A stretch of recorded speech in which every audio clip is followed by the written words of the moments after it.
దందాలు డెవలప్ చేసుకునేటందుకు shopping మాలోళ్ళు, online shopping యాపులోళ్ళు అప్పుడప్పుడు డిస్కౌంట్ ఆఫర్‌లు, 1+1 ఆఫర్‌లని, అది కొంటే ఇది ఫ్రీ అని, ఇది కొంటే అది ఫ్రీ అని పెడుతుంటారు గదా!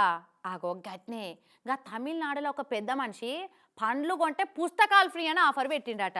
అయితే ఏదో పండుగ ఆఫర్ లేక కొన్ని రోజుల ఆఫర్ కాదుల్లో అది. ఏడాదంతా ఎప్పటికీ నడుస్తూనే ఉంటదట. ఇంతకు ఏం పుస్తకాలు ఇస్తుండు? ఎందుకో మరి?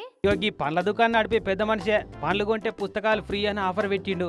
తమిళనాడు తంజావూరు సిటీలో ఉంది ఈ కాజా మొయిదీన్ కాక పండ్ల దుకాణం. కామ్రేడ్ ఫ్రూట్ షాప్ అని అంటారట ఈ షాపును. అప్పట్లో కమ్యూనిస్ట్ పార్టీలో బగ్గ తిరిగేటోడట. ఇక అదేమో గానీ ఈయన షాపుల పండ్లు కొన్న ప్రతి ఒక్క కస్టమర్ కు ఏదో ఒక బుక్ ఫ్రీగా ఇస్తాడట. వచ్చే కస్టమర్ల ఏజ్ ను బట్టి, వాళ్ళ టేస్ట్ ను, ఇంట్రెస్ట్ ను బట్టి జాతీయ నాయకుల జీవిత చరిత్ర వయ్యిలు, చిన్నపిల్లల కథల వయ్యిలు, ఇంగ్లీష్ తమిళ్ డిక్షనరీలు గిసుంటి అన్ని పంచి పెడుతుండట 12 ఏళ్ల సంధి.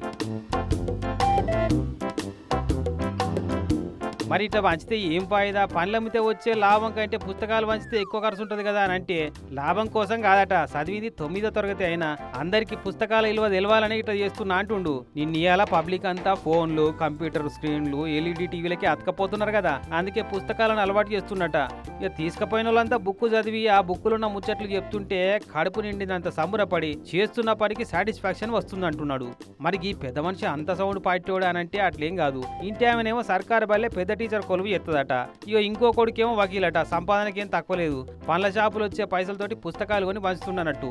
ఇక అది ముచ్చట. దానాలన్నిట్లల్లా ఏ దానం గొప్పదో గాని ఏ దానం చేసినా ఇవాళ ఉండొచ్చు, ఉండకపోవచ్చు. కానీ ఇట్లా విద్యాదానం చేస్తే ఆ చదువు ఎక్కడికి పోయేది ఉండదు కదా. మంచి పని ముంగడ పెట్టుకుండు కానీ కమ్యూనిస్టు భావజాలంలోకి వెళ్ళి ఎప్పటికీ బయట పడేటట్టు లేడు ఈ ఖాజా కాక. కంప్యూటర్లు, యాపిల్, ఆండ్రాయిడ్, ఆర్టిఫిషియల్ ఇంటెలిజెన్స్ జమానాలో కూడా ఇంకా పుస్తకాలనే ప్రమోట్ చేస్తుండు.